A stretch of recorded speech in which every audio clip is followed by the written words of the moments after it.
सब यहां बैठे हैं, किसी का 40 साल का जीवन हो गया होगा, किसी का 50 साल का जीवन हो गया होगा, कोई 60 के होंगे, कोई 70 के होंगे। हर बार पर्यूषण पर्व मनाया, हर साल पर्यूषण पर्व मनाया, लेकिन इस बार अजमेर वालों एक बात ध्यान रखना, 70 साल, 50 साल, 40 साल परिवार को सौंप दिए, रिश्ते नातों को सौंप दिए, संसार की रंगरलियों में बिता दिए। जो भी परिवार को, रिश्ते नातों को दिया है, भाईचारे यार दोस्ती को दिया है, वह सारा का सारा समय व्यर्थ निकल गया। 10 दिन जो दोगे ये तुम्हारे बहुत काम आएगा, ये केवल तुम्हारा है, इसे कोई नहीं ले सकता है, ये फिक्स्ड डिपॉजिट है।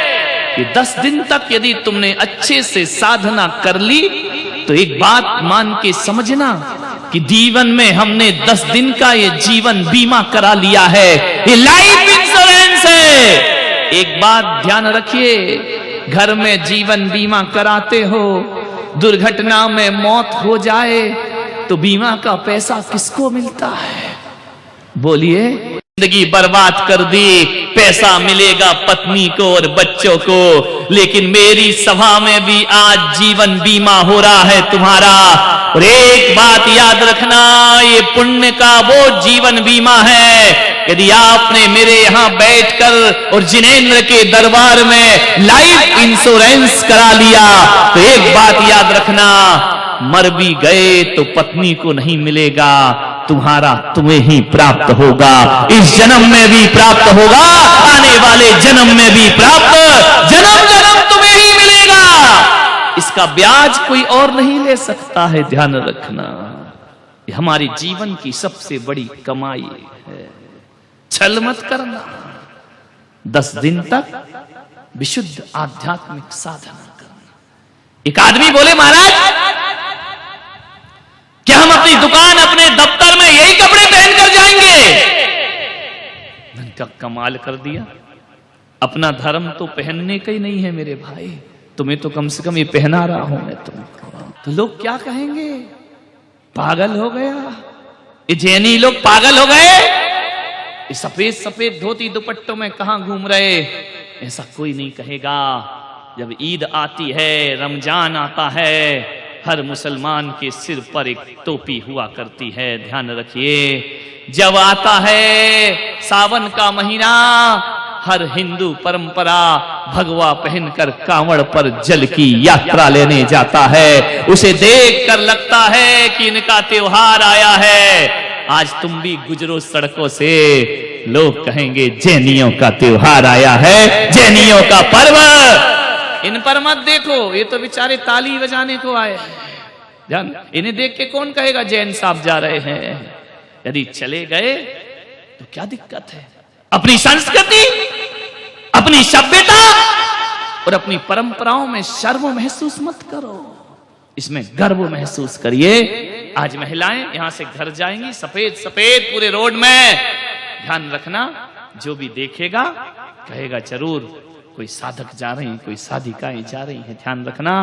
इससे इज्जत खराब नहीं होगी, लोगों के हृदय में आस्थाओं का स्थान तुमको प्राप्त हो जाएगा, ध्यान रखना। पर्यूषण पर्व है, लगना चाहिए कि जैनों का कोई त्योहार आया है, लगना चाहिए कि तपस्वियों का कोई त्योहार आया है।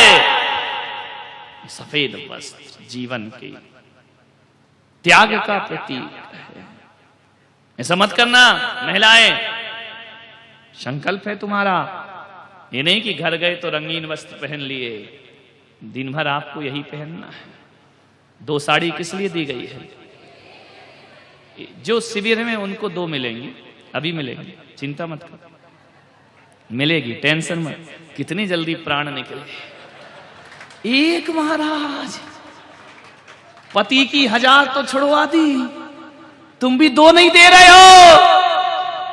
मिलेंगी मिलेंगी, टेंशन मत लीजिए, समझ में आ रहा?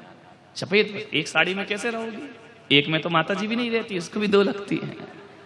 ध्यान रखिए, विचार। सफेद चटाई पे सोना है, गद्दे पर नहीं सोना है, समझ में आ रहा? नहीं तो साधना के साथ छल हो जाएगा।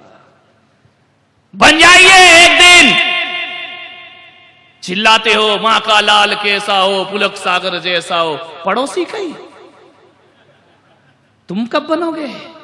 ध्यान रखिए, 10 दिन तो साधना करो, 10 दिन तो तपश्चर्या करो, 10 दिन तो देखो कि हमारी यारिकाएं कैसी रहती हैं, 10 दिन तो देखो आपके संत कैसे रहते हैं।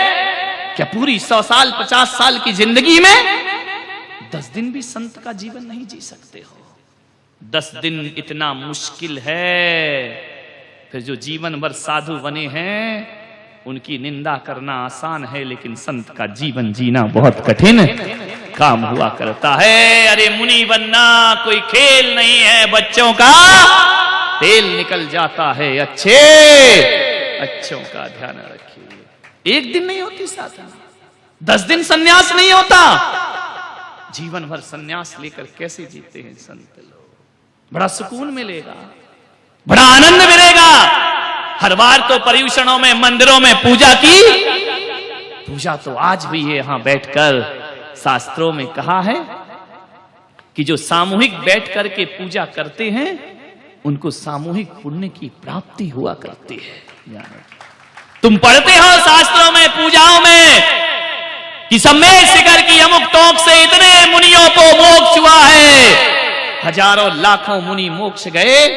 एक बात ध्यान रखना, यदि पवित्र भाव से भगवान की पूजा अर्चना देव शास्त्र गुरु की आपने कर ली तो मैं विश्वास दिलाता हूं जब भी पुण्य मिलेगा तो तुमको सामूहिक पुण्य का फल प्राप्त होगा। हो सकता है इस जन्म में नहीं, अगले जन्म में, अगले नहीं, कभी ना कभी यदि आप सबने सातिशय पुण्य का बंद कर लिया तो जहां से हम लोग मोक्ष जाएं वहीं से तुम लोग भी साथ साथ निर्वाण को प्राप्त। सामूहिक पुण्य है, ये छोटा मोटा नहीं है। मंदिर में बैठ के पूजा करना अलग चीज है, तो समूह रूप में पूजा करना अलग चीज हुआ करती है। तुम देखते नहीं, एक बस जाती है, बस में कहां कहां के यात्री बैठते हैं।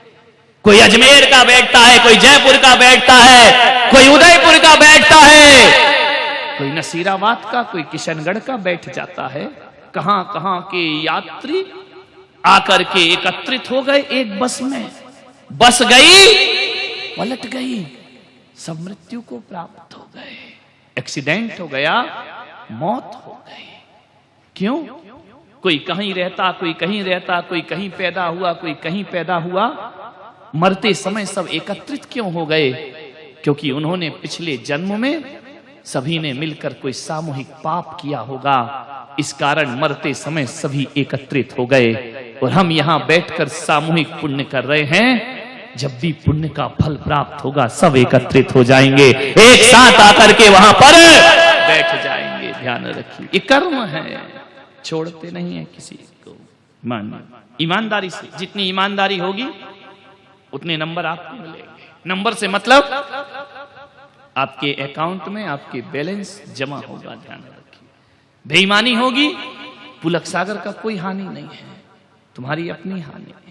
ध्यान रखिए, दिन भर पानी नहीं पीना है, सुबह भोजन मिलेगा, शाम को एक आसन करो तो फिर एक आसन करो।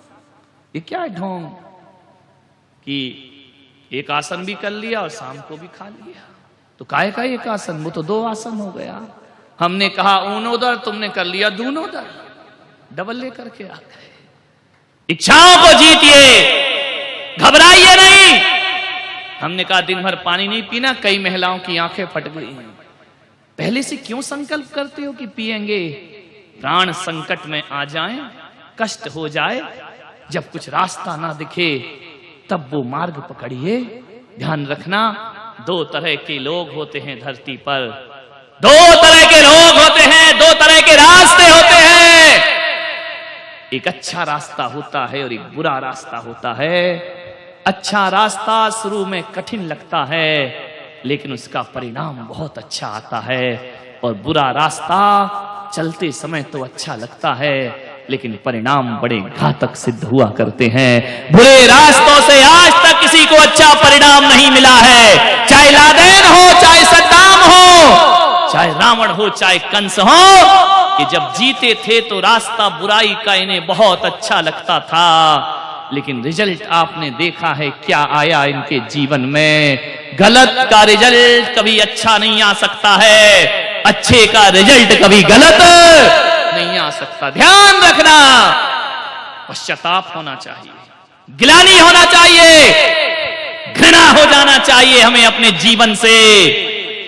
दो रास्ते, एक सरलता का रास्ता और एक कठिनाइयों का रास्ता।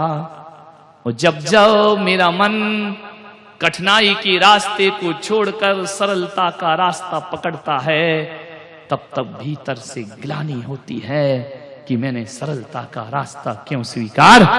जीवन तो कठोर साधना है, साधना करिए अपने जीवन में, शक्ति को जागृत करिए। आप कहेंगे हमारी शक्ति नहीं है, जगाओ शक्ति को, जगाओगे तब जागृत होगी। पहले से हार मानकर बैठ जाओगे, कुछ भी जीवन में हासिल नहीं हो पाएगा। प्यास लगी है, रोको, निर्जरा होगी, कर्म का क्षय होगा। और जब प्यास लगे तो एक काम करना, सारे शिविरार्थी किसी और को नहीं, पुलक सागर को याद कर लेना। तुम तो एक टाइम भोजन करके केवल बैठे हो, मैं तो एक टाइम भोजन करके अब 3-3, 4-4 टाइम बोलूंगा, कंठ भी सूखता होगा। मैं तुम्हारे जैसे मिमियाते हुए तो बोलता नहीं हूं, शेर जैसा दहाड़ता हूं, ध्यान रखिए।